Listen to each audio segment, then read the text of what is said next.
ഈശോയുടെ സമാധാനം നമ്മുടെ ഹൃദയങ്ങളെ ഭരിക്കട്ടെ.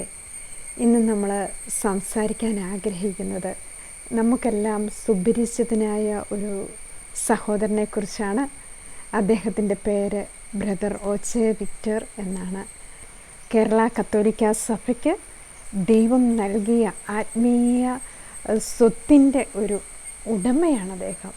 ദൈവത്തിൻ്റെ വെളിപ്പെടുത്തലുകളിലും ദൈവവചനത്തിൻ്റെ ശക്തിയെക്കുറിച്ചും ദൈവിക രഹസ്യങ്ങളും പരിശുദ്ധാത്മാവിൻ്റെ ശക്തിയാൽ ദൈവം അദ്ദേഹത്തിന് വെളിപ്പെടുത്തി കൊടുത്തു. 90കളിൽ കർത്താവിന് വേണ്ടി തീക്ഷ്ണമായി പ്രവർത്തിച്ച ഒരു ദൈവിക ശക്തിയുടെ ഉടമയാണ് അദ്ദേഹം. 1930 ഓഗസ്റ്റ് 30 ഫോർട്ട് കൊച്ചിയിൽ പുരാതന കത്തോലിക്ക കുടുംബത്തിൽ ജനിച്ച അദ്ദേഹം ഒരു ലോയറായിരുന്നു. സാധാരണ കുടുംബജീവിതം നയിച്ചു പോന്നിരുന്ന അദ്ദേഹം 1987 ഒരു വാർഷിക ധ്യാനം കൂടാൻ ഇടവന്നു. ആ ധ്യാനത്തിലെ കുമ്പസാരത്തിൽ നിന്ന് രക്ഷപ്പെടുവാൻ വേണ്ടി പരിശുദ്ധ മറിയത്തിൻ്റെ ഗ്രോട്ടോയുടെ പിന്നിൽ പോയി അദ്ദേഹം ഒളിച്ചിരുന്നു. ആ ഒളിച്ചിരുന്നപ്പോഴാണ് ദൈവത്തിൻ്റെ പരിശുദ്ധാത്മാവ് അദ്ദേഹത്തെ സ്പർശിക്കുകയാണ്. പുസ്തകം 1 അധ്യായം 2 തിരുവചനത്തിൽ നമ്മൾ വായിക്കുന്നുണ്ട്, ദൈവത്തിൻ്റെ ചൈതന്യം വെള്ളത്തിന് മീതെ ചലിച്ചുകൊണ്ടിരുന്നു. ആ ദൈവത്തിൻ്റെ ചൈതന്യം പോയി അദ്ദേഹത്തെ സ്പർശിച്ചപ്പോൾ അദ്ദേഹത്തിന് അനുതാപം അഥവാ പശ്ചാത്താപം ഉണ്ടാകുകയാണ്. ഉടനെ എഴുന്നേറ്റ് അദ്ദേഹം കുമ്പസാരക്കൂടിനെ സമീപിക്കുകയാണ്. അദ്ദേഹത്തിന് പറയാനൊന്നുമില്ല, കരയാൻ മാത്രമേ സാധിക്കുന്നുള്ളൂ. പെട്ടെന്ന് അദ്ദേഹം പാപങ്ങൾ ഏറ്റുപറയുകയും കുമ്പസാരത്തിലൂടെ വന്യവൈദികനിൽ നിന്ന് ലഭിച്ച ആശീർവാദവും ദൈവസ്നേഹവും അദ്ദേഹത്തിന് നിന്ന് ലഭിക്കുകയാണ്. അതിൽ നിന്ന് പരിപൂർണമായി പാപത്തിൽ നിന്നുള്ള ഒരു വിടുതൽ ലഭിക്കുകയാണ്. വിറ്റുപേറിനെ ദൈവം സ്പർശിച്ചപ്പോൾ കൊളോസ്യർക്ക് എഴുതിയ ലേഖനം 1 അധ്യായം 15-16 തിരുവചനത്തിൽ പറയുന്ന പോലെ ഭൂമിയെ മുഴുവനും ആവരണം ചെയ്തിരിക്കുന്ന ക്രൂശിതനായ ഈശോയെ അദ്ദേഹം ദർശിക്കുകയാണ്. ഈ ഈശോയെ കണ്ടതിലൂടെ പരിപൂർണ പശ്ചാത്താപം ലഭിച്ചു. അതിലൂടെ പാപമോചനമൊക്കെ ലഭിച്ച് അദ്ദേഹം വീട്ടിലേക്ക് മടങ്ങുകയാണ്. വീട്ടിലേക്ക് മടങ്ങുമ്പോഴും വീട്ടിൽ എത്തിയതിന് ശേഷവും അദ്ദേഹം വളരെ നിശബ്ദനായിരുന്നു. കാരണം ആ ഈശോയെ സ്വന്തമാക്കി, ആ ഈശോയെ വളർത്തിയെടുക്കണം. അദ്ദേഹത്തിൻ്റെ ജീവിതത്തിൽ ഒരിക്കലും കിട്ടാത്ത ഒരു സമാധാനം അനുഭവിക്കുവാനും ആ ഈശോയോടുള്ള സ്നേഹത്താൽ നിറയുവാനും ദൈവം അദ്ദേഹത്തെ ഇടയാക്കി. കാരണം അനേകർക്ക് വേണ്ടിയിട്ടുള്ള ദൈവത്തിൻ്റെ ഒരു പദ്ധതിയായിരുന്നു ആ ഈശോയെ ദർശിക്കുക എന്നുള്ളത്. നമുക്കറിയില്ല എപ്പോഴാണ് കർത്താവ് നമ്മളെ സ്പർശിക്കുക. മറ്റു പേർ എപ്പോഴും പറയും നമ്മുടെയൊക്കെ ജീവിതത്തിൽ ഏതെങ്കിലും ഒരു സമയത്ത് ദൈവം നമ്മളെ സ്പർശിച്ചിട്ടുണ്ട്. ആ സമയം നമ്മൾ ഓർത്തെടുക്കുമ്പോഴാണ് നമുക്ക് അവിടെ നിന്ന് ഒരു അനുതാപം എടുക്കാൻ സാധിക്കും. അതാണ് വെളിപാടിൻ്റെ പുസ്തകം 2:2-4 വരെയുള്ള തിരുവചനത്തിൽ പറയുന്നുണ്ട്, നമ്മൾ ദൈവത്തിൻ്റെ സ്നേഹത്തിൽ നിന്ന് എവിടെ നിന്നാണ് അകന്നു പോയത് എന്നോർത്ത് ആ അവസ്ഥയിലേക്ക് നമ്മൾ തിരിച്ചു വരിക. അപ്പോഴാണ് നമുക്ക് ആ ക്രിസ്തുവിൻ്റെ സ്നേഹം യഥാർത്ഥത്തിൽ അനുഭവിക്കുവാൻ സാധിക്കുന്നത്. നമ്മുടെ കത്തോലിക്ക സഭയുടെ പരിശുദ്ധിയുടെ ഒരു തെളിവ് അവളുടെ നീണ്ട ചരിത്രത്തിലെ ഓരോ കാലഘട്ടത്തിലും വിശുദ്ധന്മാരിൽ ഉണ്ടായിരുന്നു എന്നുള്ളതാണ്. ജ്ഞാനത്തിൻ്റെ പുസ്തകം 7 അധ്യായം 27 തിരുവചനത്തിൽ പറയുന്നു, ഓരോ തലമുറയിലുമുള്ള വിശുദ്ധ ചേതനകളിൽ അവൾ പ്രവേശിക്കുന്നു, അവരെ ദൈവമിത്രങ്ങളും പ്രവാചകന്മാരുമാക്കുന്നു. കാരണം ദൈവത്തിൻ്റെ നിശ്ചയമാണ് ഓരോ കാലഘട്ടത്തിലും ഓരോരുത്തരെ ദൈവം ഉയർത്തുക എന്നുള്ളത്. നിഷ്കളങ്ക ഹൃദയരെ, അനുതാപം ഉള്ളവരെ ദൈവം തിരഞ്ഞെടുക്കുകയാണ്. ജീവിച്ചിരുന്ന സ്ഥലത്തെ ജനങ്ങളുടെ ഇടയിൽ അവർ പ്രവർത്തിക്കണമെന്നുള്ളതും ദൈവത്തിൻ്റെ നിശ്ചയമാണ്. കാരണം ജനത്തിൻ്റെ നിലവിളിയിൽ നിന്നുമാണ് ഓരോ ദൈവവിളികൾ ഉണ്ടാകുക. ദൈവം ഓരോ പ്രവാചകന്മാരെ തിരഞ്ഞെടുക്കുന്നതും ഓരോ കാലഘട്ടത്തിൽ ആ സമയത്ത് ആവശ്യമുള്ള രീതിയിലാണ്. വിക്ടബറിനെ സംബന്ധിച്ചിടത്തോളം ബ്രദറിൻ്റെ ഏറ്റവും വലിയൊരു മധ്യസ്ഥനായിരുന്നു വിശുദ്ധ ജോൺ 23 മാർപ്പാപ്പ. അദ്ദേഹത്തിലൂടെയാണ് ദൈവവചനത്തിൻ്റെ കവാടം മനുഷ്യരുടെ ഇടയിലേക്ക് തുറക്കപ്പെട്ടത്. അതിനു മുമ്പ് വിശുദ്ധ ഗ്രന്ഥം സാധാരണ മനുഷ്യർക്കെടുത്ത് വായിക്കുവാനോ ഉപയോഗിക്കുവാനോ ഉള്ള അനുവാദം ഉണ്ടായിരുന്നില്ല. അപ്പം സെക്കൻഡ് വത്തിക്കാൻ കൗൺസിലിലൂടെ അദ്ദേഹത്തിലൂടെ ദൈവം വെളിപ്പെടുത്തിയാണ്.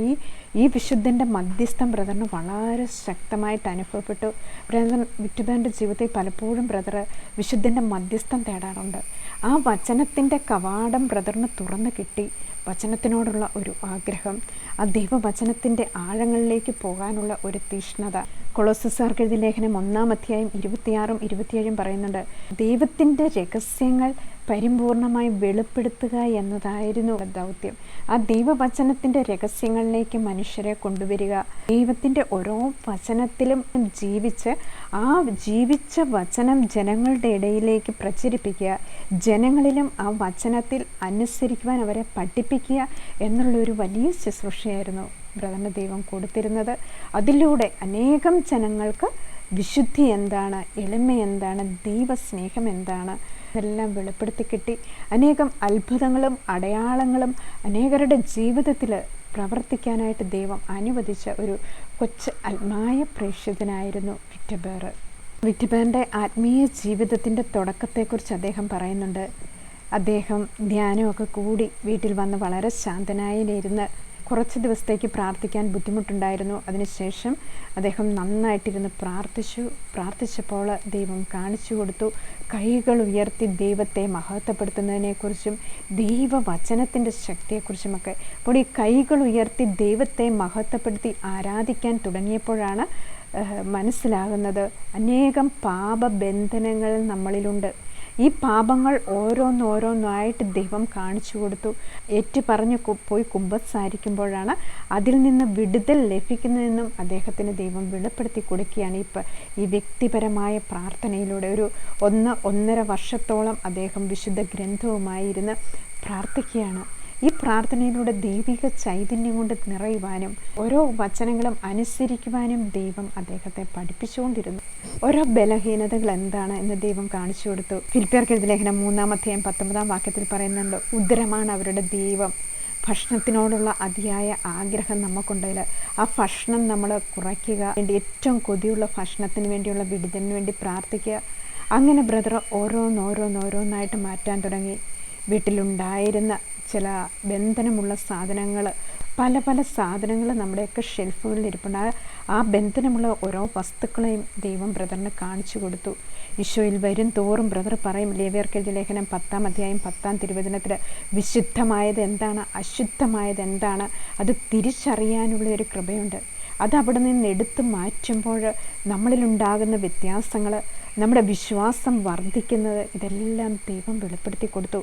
അങ്ങനെ ഓരോ തിന്മകളും സ്വയം എടുത്തു മാറ്റുവാനും വിശ്വാസം വർദ്ധിപ്പിക്കുവാനായിട്ടുള്ള കൃപ ദൈവം കൊടുക്കുകയാണ്. വിശുദ്ധ ഗ്രന്ഥം കൂടുതലും ഹൃദ്യസ്ഥമാക്കാനുണ്ടായ ഒരു അനുഭവം വിറ്റുബാർ പറയുന്നുണ്ട്.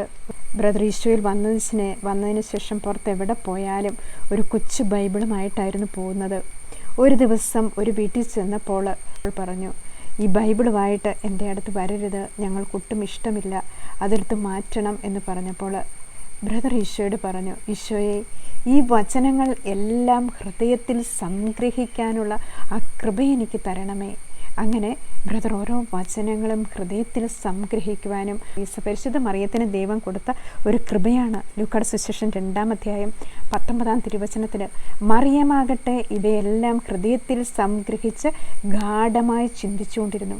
ഈ ഓരോ വചനങ്ങളും ഹൃദയത്തോട് ചേർത്ത് വെച്ച് അത് ഹൃദയത്തിൻ്റെ ഉള്ളിലാക്കിയപ്പോൾ മനുഷ്യർക്ക് ഒരിക്കലും എടുത്തു മാറ്റാൻ പറയാൻ സാധിക്കില്ല. കാരണം പൗലോസ് ശ്ലീഹ പറയുന്നുണ്ട് 2 കൊരിന്തോസ് 3-ാം തിരുവചനത്തിൽ, മഷി കൊണ്ടല്ല, ജീവിക്കുന്ന ദൈവത്തിൻ്റെ ആത്മാവ് കൊണ്ട്, കൽഫലകങ്ങളിലല്ല, മനുഷ്യൻ്റെ ഹൃദയഫലകത്തിൽ എഴുതപ്പെട്ട ക്രിസ്തുവിൻ്റെ ലിഖിതമാണ് നിങ്ങളെന്ന് വ്യക്തമാണ്. ഈ ക്രിസ്തുവിൻ്റെ ലിഖിതങ്ങൾ ഓരോന്നും ബ്രദറിൻ്റെ ഹൃദയത്തിൽ ദൈവം എഴുതി വെച്ചു. ഈ ഹൃദയത്തിൽ എഴുതിയ ഓരോ വചനങ്ങളും അദ്ദേഹത്തെ അനുസരിക്കുവാൻ ദൈവം പഠിപ്പിച്ചു. ഈ അനുസരിക്കുന്ന വചനങ്ങൾ ജനങ്ങളുടെ ഇടയിലേക്ക് പ്രഘോഷിക്കപ്പെടുവാനുള്ള വലിയ വചനത്തിൻ്റെ കൃപാവരം, വചനത്തിൻ്റെ ഒഴുക്ക് ദൈവം അദ്ദേഹത്തിന് കൊടുക്കുകയാണ്. കൊളോസ്യർക്കെഴുതിയ എഴുതിയ ലേഖനം 4-ാം അധ്യായം 3-4 തിരുവചനം, എഫെസസ് 6-18 തിരുവചനത്തിൽ പറയുന്നുണ്ട്, ദൈവം വചനത്തിൻ്റെ കവാടം ഞങ്ങൾക്ക് തുറന്നു തരുന്നതിനും അങ്ങനെ ക്രിസ്തുവിൻ്റെ രഹസ്യം ഞങ്ങൾ പ്രഘോഷിക്കുവാനും വേണ്ടി നിങ്ങൾ ഞങ്ങൾക്ക് വേണ്ടി പ്രാർത്ഥിക്കുവിൻ. ഈ ദൈവവചനത്തിൻ്റെ ഒരു കവാടമുണ്ട്. ആ കവാടം ദൈവം തുറന്നു കൊടുക്കുകയാണ്. എങ്ങനെ? ഈശോയിൽ വന്നു കഴിയുമ്പോൾ നമുക്കുണ്ടാകുന്ന സന്തോഷമാണ്. പരിഹാസം, അവജ്ഞ, ലോകത്തിൻ്റെ മുൻപിൽ നമ്മൾ ഭോഷന്മാരായി തീരുന്ന അവസ്ഥ, ഈ അവസരങ്ങളിലെല്ലാം ദൈവമഹത്വത്തിന് വേണ്ടി അത് കാഴ്ചവെക്കുമ്പോൾ തീർച്ചയായും ക്രിസ്തുവിനോടൊപ്പം നമ്മളെ ദൈവം ഒന്നിപ്പിക്കുകയാണ്.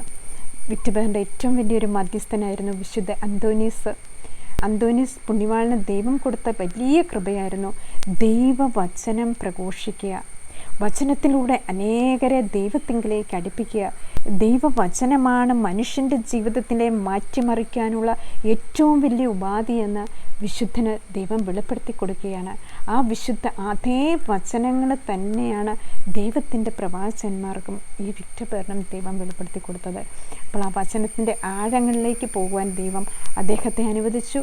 നമുക്കറിയാം, വിശുദ്ധ അന്തോനീസ് പുണ്യാളൻ്റെ വചനം പറഞ്ഞ നാവ് ഇന്നും അഴുകാതെ ഇരിപ്പുണ്ട് എന്ന് നമ്മുടെ ചരിത്രത്തിൽ നമ്മൾ കാണുന്നുണ്ട്.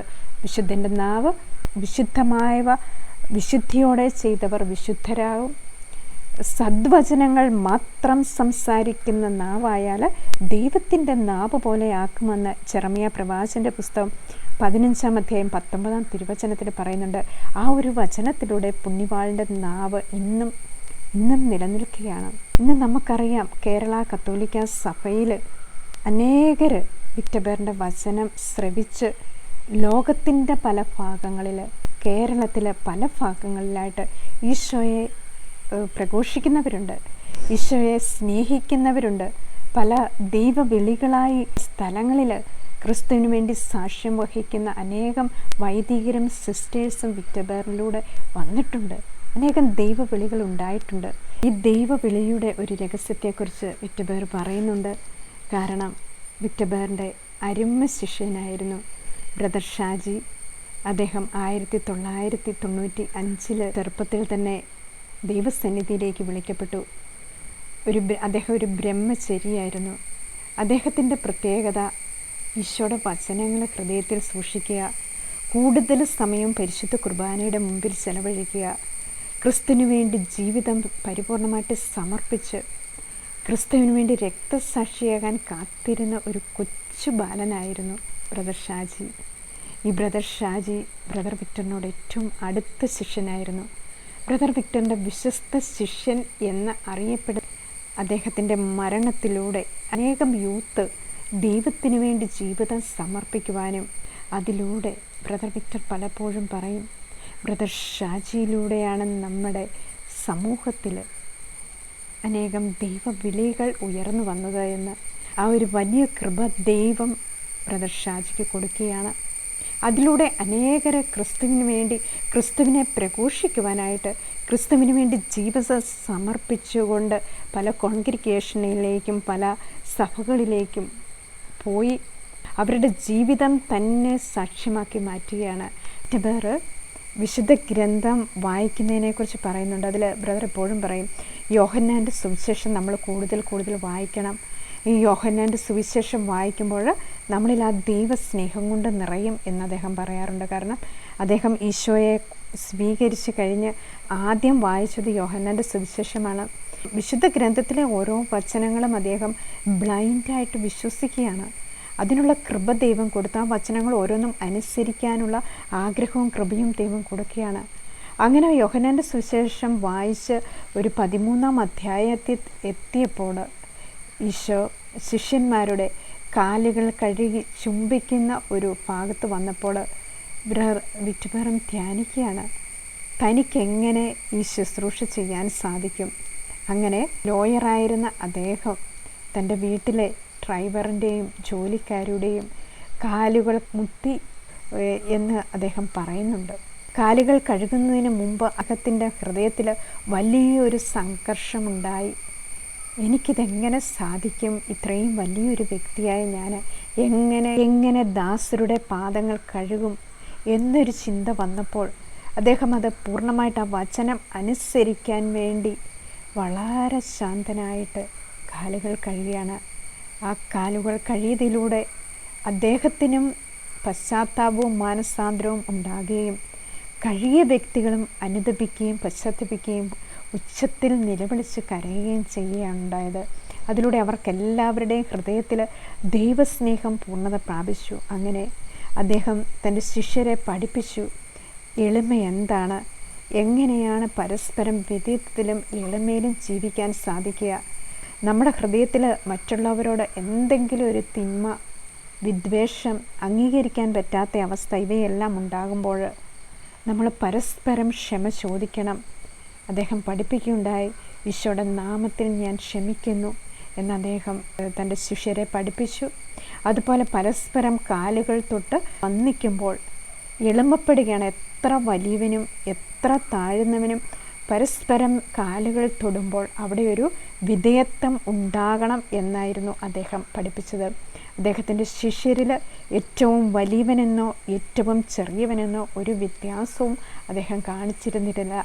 ഈശോയുടെ വചനം അനുസരിക്കുന്ന എല്ലാവരെയും ഒരുപോലെ സ്നേഹിക്കുക, ഒരുപോലെ ശുശ്രൂഷിക്കുക എന്നുള്ളൊരു ഹൃദയ മനോഭാവം ദൈവം അദ്ദേഹത്തിന് കൊടുത്തു.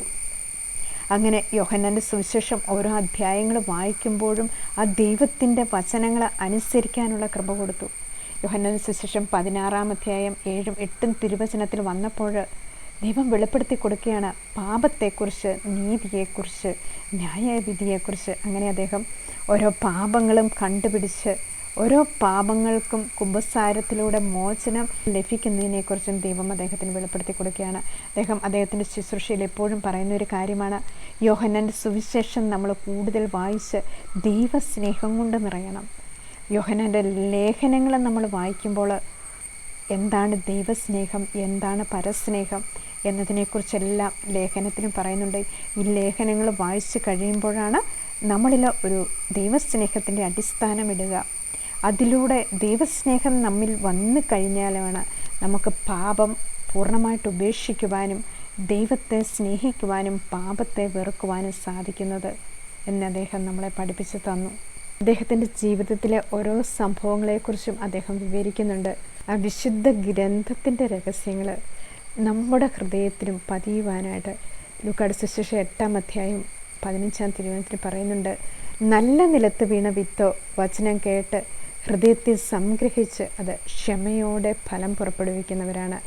പ്രശ്നങ്ങൾ വരുമ്പോഴും കഷ്ടതകൾ വരുമ്പോഴും ക്രിസ്തുവിനോട് കൂടുതൽ കൂടുതൽ അടുക്കുന്നതിനും നമുക്ക് മുമ്പേ പോയ പ്രവാചകന്മാരും വിശുദ്ധരും അനുകരിച്ച അതേ ക്രിസ്തുവിനെ നമ്മളും അനുകരിക്കുവാൻ ക്രിസ്തുവിനോട് നമുക്ക് പ്രാർത്ഥിക്കാം. ഈശോ മിശിഹായ്ക്ക് സ്തുതിയായിരിക്കട്ടെ.